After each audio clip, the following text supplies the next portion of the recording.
Let's compare the PlayStation 4 DualShock 4 controller with the PlayStation 5 DualSense Controller. What is up guys, my name is Chase and these are my hands. Right now I am filming this video because Amazon is currently running this incentive where if you are an Amazon influencer and you make a video about 2 Amazon products in the same category, you can be eligible for a little bonus, so here I am trying to make some gosh dang darn money. Anyway, we're just gonna do a quick little comparison between these 2 different controllers, kind of run down what is similar and what is different with these controllers. The PlayStation 4 DualShock 4 and the PlayStation 5 DualSense have quite a few similarities as well as quite a few differences. The biggest difference between these 2 controllers is obviously that the PlayStation 5 DualSense is the newer controller. This is the controller that comes with the PlayStation 5 console and has the newest features packed into it. The PlayStation DualShock 4 will actually work with your PlayStation 5 console, however it doesn't have some of the newest features that you can find in the DualSense controller. But first, let's take a look at some of the similarities with these controllers. As you can see, the button layout is very similar between these 2 controllers. On the left side, you have your 4 directional arrows. In the middle, you have a touchpad, which you can use your finger to use similarly to a trackpad. It also acts as a giant button as well. There's the share button as well as the option buttons. You have your 4 symbol face buttons here on the front, 2 control sticks in the middle, and the PlayStation logo between them, which also acts as a button. You'll also find a speaker built into both of these controllers. And then up here on the top, you have L1, L2, R1, and R2. And at the bottom, you'll find a 3.5mm headphone jack, which you can use to plug in earphones, headphones, or a headset. So overall, the button layout is very similar between these 2 controllers. However, the biggest differences you'll find are in the actual features that are built into these controllers. The PlayStation 5 DualSense has a lot of new features exclusive to this controller. It offers much more subtle vibrations so that PlayStation 5 games can make use of these very high quality rumble features in the controller. The DualSense also has adaptive triggers, which means that if you are playing PlayStation 5 games where maybe you are pulling back a bow and arrow, there will actually be some resistance in the triggers, which will make it feel like you're actually pulling a bow and arrow. And that's just one example of how these new adaptive triggers are used in PlayStation 5 games. There is also a microphone built into the PlayStation 5 DualSense controller, meaning that if you want to play online games or chat with your friends on your PlayStation, you don't necessarily need a completely separate microphone because there is one built right into the controller. And if you want to mute the microphone for privacy, you can press this button, which will mute the built-in microphone. Also, the PlayStation 4 DualShock 4 has a micro USB port, which is used for charging the controller. Meanwhile, on the DualSense, it has a USB-C port for charging, which is much more modern and easily accessible. Also worth noting is that the DualShock 4 is actually much lighter than the DualSense, I believe. This might just be personal preference, but I've always felt like the DualSense controller is a lot more like hefty and it feels really like heavy.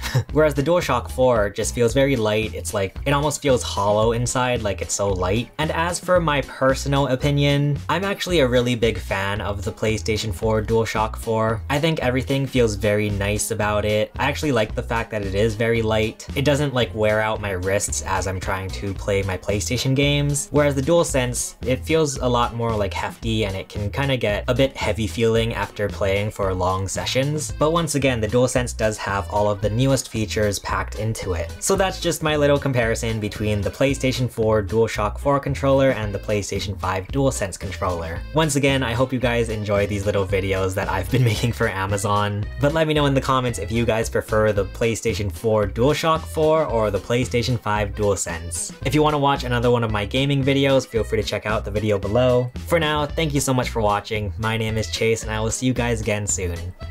Bye.